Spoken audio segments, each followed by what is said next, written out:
Okay, welcome back. Let's get into our business supermodel section. For all you young, newer entrepreneurs who wish to expand the skill set that you've already developed into your own business or into an operation that you can run during this quarantine time, starting a fitness business is a great idea because people still need to be fit. People's life still goes on. People's bodies are still atrophying and they still want to continue to build towards the future. So you can set up something with a video package. You can set up something with webcam services. In other words, you lead a fitness regimen on webcam or something like that. And you can publish all of the material that you think is most important. Like I said at the beginning of this episode, I think that the nutrition program is just about the most valuable thing you can offer as a component of your plan because it's something that people genuinely don't know enough about, and they know that they don't know enough about it. And then it's not so intuitive like going to the gym, looking at the machine, and sort of generally understanding what it's for and sort of teaching yourself. The nutrition aspect is something that's much better to have somebody else teach to you. Just because it's difficult to know where to look first. I suppose if you know in your head as a customer, yes, I need to learn about fitness, you can learn everything you need to know on Google about the way to eat. However, it's still a lot to learn, and it's still a lot to put in its proper place in terms of schedule and portion size and specifically what fills each nutrition requirement. Like, what gives me the best protein? Should I diversify my protein? How much carbohydrates should I get? Are there more than one type of carbohydrates? Well, yes, there are. There's fast and slow. And then, should I be using other supplements like creatine, or should I be taking a vitamin? Which ones are best? How much? How often? This is something that you can incorporate into a plan alongside the fitness activities, alongside the general lifestyle philosophy, the lifestyle schedule of how much sleep do you get, what time do you wake up, when should you eat, how much should you eat, what activities happen on some days, how often should you do each exercise. These are the basic truths of fitness. But then if you're going to develop a program, what's most important is that you have your brand name. So let's go through some of the steps to developing your own program as a fitness leader. So the first step, of course, is education. You need to educate yourself about the nature of your industry and the nature of your business that you're going to be offering. It's not enough to know a lot about fitness or even enough to know about how to eat or any aspect of the course that you're about to share. It's about understanding the business side of it. So who are your customers? What are they going to be interested in knowing? What are they already doing for fitness? What situation are they in? For instance, they're in quarantine now. What is popular with them already? And then beyond that, you need to ask who your competition is. Who is already offering programs? What programs exist online or in your area? Well, we know online there's Curves and Jenny Craig already because we just talked about that in our Strategy Now section. But then, there's Ty Bo.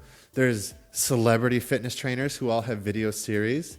There's bodybuilding.com has an excellent fitness series on YouTube that you can just watch without needing a trainer. So why will people come to you? It's because they need to be prodded and pushed. They need to be held accountable. Accountability is one of the leading draws of actually using a live trainer for your fitness. The trainer won't let you stop short of what you plan to do for that day. And the trainer will keep you motivated and keep you focused and help you learn. So you learn about your customer, you learn about your competition, and then, you develop your fitness expertise, of course. And then beyond that, you need fitness locations near you. You need to know who the players are in your local industry because you're going to want to contact them and you're going to want to build a relationship with them. So beyond this education, learning who and what everything is, you want to focus on establishing your identity. The first thing, and it's a little bit different than what I usually say, the first thing you want to establish as part of your identity as making a fitness business that runs partially online or in the public is your brand name. Your brand name is the most important thing because it defines your program. Without a brand, you are just your identity as a fitness trainer with a lot of ideals and values in your head. You have a lot of ideals about how to eat, and you know a lot of values about how to eat. You know when you should work out and the intervals and the different aspects of the activities that you have to do to become fit. And you know just generally about the lifestyle and all of the options and other programs that exist. But until you have a brand name, these are just features that you as a person know and think about. But when you put it into a brand, you no longer need to say, I know all about nutrition. All you need to say is, I have a program, here it is. A brand allows you to pick it up as a package, and you can just say the brand, and it implies all of the components. It implies the completeness of the fitness experience because it's a program. It's a branded program. So it's ready to be sold as a product. It's ready to be sold as a single concept. It's a title that implies everything underneath it. And a little bit of investigation will tell them more of everything they need to know. But for now, let's call it animal fitness. You're a big, strong guy, and you want to make a strength-oriented program, so you call it animal strength. So you know exactly what is in the program ahead of time. You can even kind of guess how the workouts are going to be and what the focus of the workouts are going to be. It's not going to be to make you a better runner. It's not going to be to shrink your waistline. It's going to be to make you as strong as possible. And so you know that by the name.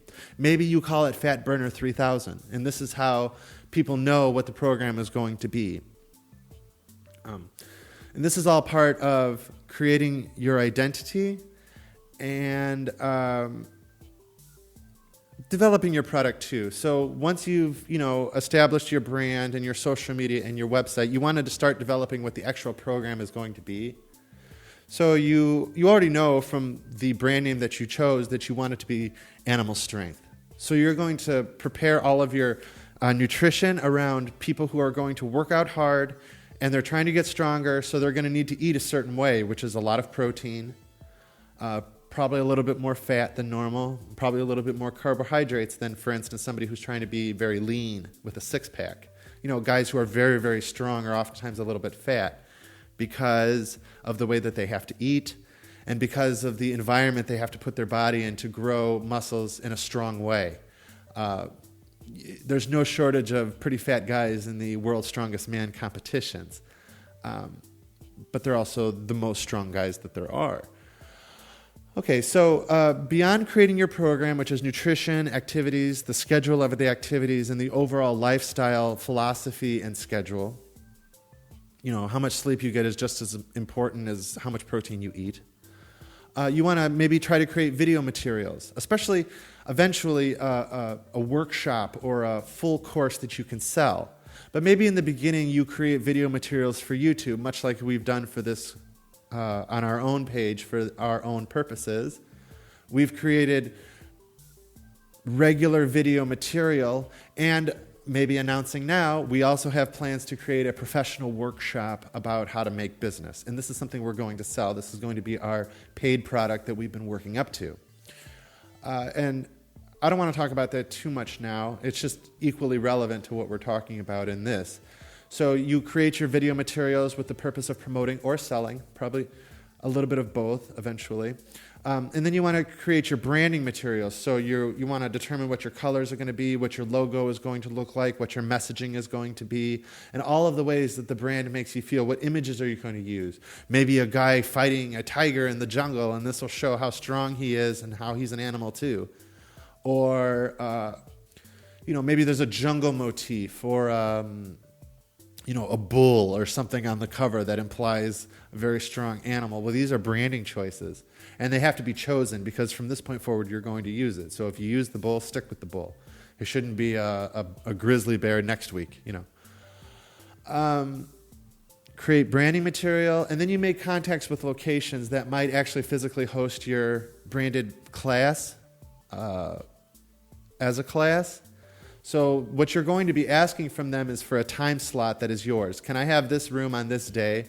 And then customers who come will pay something to the gym, and then you'll get some split. So you're going to split the profit with the gym that you're hosted at. And, if you're traveling all the time, you can get hosted at many gyms. If you wish to live an international lifestyle, call Paris a month ahead of time or 3 months ahead of time and say, I'm going to be in Paris for 3 weeks. I would like to hold a hosted class in your gym. The gym should like doing it because it's something hype that they can offer to their clients. And then also they're gonna split some of the money with you. So I don't see why a gym, unless they're stupid, would say rudely, no, hang up. That's what you fear, obviously, when you're pitching this. But there's something in it for them. So if they disregard you, maybe they're not a decision maker, or maybe they're just not that smart. Either way, don't take it personal. So then you want to prepare your promotional materials. This is your business card, your flyer for the program, your posters. If a gym is going to host you, you want to be at that gym. You want to be meeting clients. You maybe stand outside, hand out, welcome, we're having a program next week. You want to make sure your posters are in the bathrooms of the gym or the series of gyms that you're going to be performing at. Maybe you can just do it over the phone. Can you remember to hang up my poster in the bathroom or around the gym so that I don't have to come in and do it because I'm not in that city yet? Let's say you're traveling. But you want to make sure it gets done. You want to make sure it gets communicated that your posters get hung up. So you're going to maybe need to mail some out. So you have to manage that process as well. But let's not get wrapped up in that. It's sort of obvious when you talk about preparing promotional materials what it's going to take to distribute them. But let's just say that it's important to remember that after you've made contact with locations and developed your program, you're going to establish a portfolio of materials to get the word out. And then beyond that, and you might want to go back to our section in our video archive on incentive marketing, it's wise to create and establish an incentive marketing program.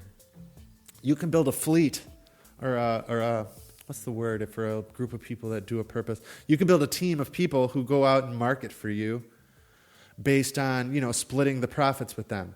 If you bring, they make sure every woman at the offices has a copy of your flyer and maybe a personal speech a little bit. They talk to them a little bit about what's being offered. Hey, come to 24-hour gym over here. We're holding a program on Thursday nights. It's Fat Burner 3000. Please come. And, you hand out a flyer, and maybe there's a coupon for a discount, and then on the back there's a number so you know who handed out that coupon to who, and they get money back for it when the whole thing works out. An excellent way to get the word out, an excellent way to make friends because you're distributing money, and it'll fill up your classes faster. I don't know if you have time to do it if you're traveling all the time, but it's just one more option. So beyond that, you want to launch your marketing campaign, which will be mostly like we've already said, attaching to a gym and then marketing out of that gym as best you can. Depends on the terms you organize with the gym. So you want the gym to accept people into your class who aren't necessarily members of that gym on a limited one time only or for the period of time that you're in this class, and maybe they can take a free individual workout around the gym also. These are things you're going to want to negotiate. The terms of your employee in this gym is something you can negotiate. It's not just on their terms. They don't probably even have specific terms that they offer to people like you. It's not that common. A lot more people are trying to do it on video, and for right now, it's the only option to do that. But your videos give you a calling card to gyms later, so it gives you more credibility. You're already with established video program. You already have a branded name for your program. You're already the face of it on posters and promotional materials. And maybe you have T-shirts with the name of it or hats with the name of it or shaker bottles that you can give to everyone with the name of the program on it. Different little extras that show that this is a proper program. This is a well thought out idea. And it's something that you as a customer want to be part of. So beyond that, it just comes down to deliver it. When you show up to give your classes, you got to have that energy because it's not just you working for a gym anymore. It's you representing your brand. You're much more exposed as an individual. You're much more vulnerable in terms of reputation and identity now because you're administering a class with your face and name all over it. So come with that energy. Maybe hit a coffee before maybe take your own advice about getting enough sleep. Just remember before you go into the class that this is your dream. This is your chance. This is every class that you administer under your own brand name is a definite step in the right direction of your career. And, even though you did it, even though you already perspired to organize the whole thing, there's a lot of people who just somehow can't. And they're very envious of the position that you were able to create for yourself just because you did these steps. But once they're done, it's an enviable position. And so all you got to do is do it, and you're in it, but it's not that simple. People hesitate for all sorts of reasons, but there's no reason to. So deliver your product with a lot of enthusiasm. The enthusiastic man who doesn't have as much talented as an unenthusiastic man is still going to perform better. Enthusiasm gets you that extra 10%. It's a lot more fun. And then beyond that, you follow up with your customers. Maybe all of the people who are in your classes end up on your Facebook. Maybe remember to say happy birthday to them. Remember, their names. Remember anything they shared with you, so you can ask them about it later. Hey, how's your daughter? Is she feeling better? Oh, that's great. I'm so happy. These are just basic networking skills, but at the same time, when you're a captain of your own flag, when you're delivering your own product, it becomes so much more important because these customers are the result of so much more work before you actually had the customer. So these are just some ideas. I think just the most important aspect of this section that I can emphasize is the importance of branding. It all starts on paper. So, if you want to get started with this idea, sit down with a pad of paper, away from your phone, away from your computer, turn off the blue light, and just get down to writing with a pencil. Outline it. 1, 2, 3, 4, 5. Just like I said here. What do I need? Where am I going? What am I doing? Who do I need to help me? What gyms would I like to work in? What do I want? All of these things that I already said. Just plan it all out on paper, and then just keep on putting one foot in front of the other, focusing on improved quality, and you will be successful in this because it's dying to happen. It's a very popular industry. So good luck to you. Thank you.